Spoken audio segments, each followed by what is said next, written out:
গত 17 বছরে যে সরকাররা ছিল সেই তুলনায় আমি পজিটিভলি দেখি যে আপনার পত্রিকার পাতায় কোনো গুম নাই, কোনো খুন নাই, কোনো ব্যাংক লুট নাই, কোনো মামলা নাই, কোনো অদৃশ্য মামলা নাই, হ্যারাসমেন্ট নাই।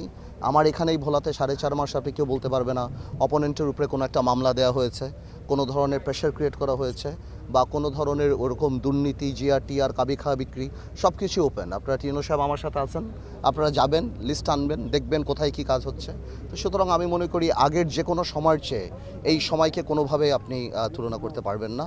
এবং ঢাকাতেও যদি আপনি দেখেন, আপনি পত্রিকার পাতা খুলে দেখেন, ওরকম কোনো মেজর করাপশন বা এটা এখন ইন্ডিভিজুয়ালি যদি কেউ কিছু করে অবশ্যই সেটার দায়ভার তো সরকারের, এবং সরকার সে দায়িত্ব নিয়েও কাজ করছেন। কিন্তু রাষ্ট্রীয় মদদে কোনো করাপশন, কোনো খুন গুম এগুলো ইনশাল্লাহ হয়ও নাই, হবেও না আমাদের দ্বারা ইনশাল্লাহ। আমি দেখতে পেয়েছি, আমি তো অনেক দিন ধরে এখানে, এটা পলিটিক্যাল কালচার, এই মারামারি পেটাপিটির এখান থেকে তো সময় দিতে হবে, আস্তে আস্তে বেরোয় আসবে।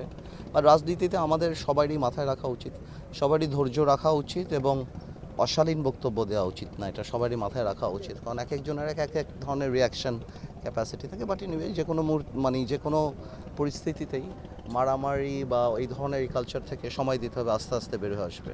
এটা তো অনেক বছর ধরে হয়ে আসছে।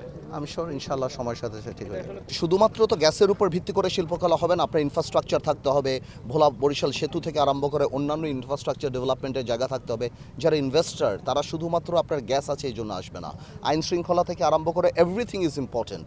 এই জায়গাকে একটা, যেমন মাননীয় প্রধানমন্ত্রী বলেছে, শিল্প পার্ক করার একটা সম্ভাবনা বা একটা আমাদের স্বপ্ন আছে। এটা করার জন্য প্রত্যেকটা ডিপার্টমেন্ট আপনার একসাথে কাজ করতে হবে ইনশাল্লাহ। আমরা যখন এটা হাত দিয়েছি ইনশাল্লাহ হবে সামনের দিকে, ঠিক আছে। ভোলা বরিশাল সেতু তো ম্যাচিওর হয়ে গিয়েছে ইনশাল্লাহ, ডিপিপিতে অনুমোদনের পর, তারপর যারা পিপিপি অনুসারে যারা আসবে। আপনারা বারবার এই জিনিসটা করে মানুষের মধ্যে কনফিউশন করেন। আমাদের সরকার নীতিগতভাবে সিদ্ধান্ত নিয়েছে ভোলা বরিশাল সেতু হবে। বারবার প্রশ্ন করলে মানুষের মধ্যে কনফিউশন দাঁড়ায়। এখানে কোনো, এখন ডিপিপি হবে এবং যারা ইন্টারেস্টেড, যারা পিপিপি করতে চায় তাদের সাথে সরকার কথা বলবে এবং ইনশাল্লাহ ভোলা বরিশাল সেতুর কাজ হবে। এবং মেডিকেল কলেজের ব্যাপারটাও তাই ইনশাল্লাহ। বলি, আপনি জানেন নদী ভাঙন একটা গুরুতর সমস্যা এবং গুরুতর সমস্যা, এবং এখানেও তো কালকে শিবপুরের পরে এখানেও দেখলাম যে এভাবে ভাঙন হচ্ছে। আমার সাথে যারা অথরিটির যারা আছেন ওনাদের সাথে কথা বলছি এটা কিভাবে করা যায়। এখানে ওয়ার্ল্ড ব্যাংকের একটা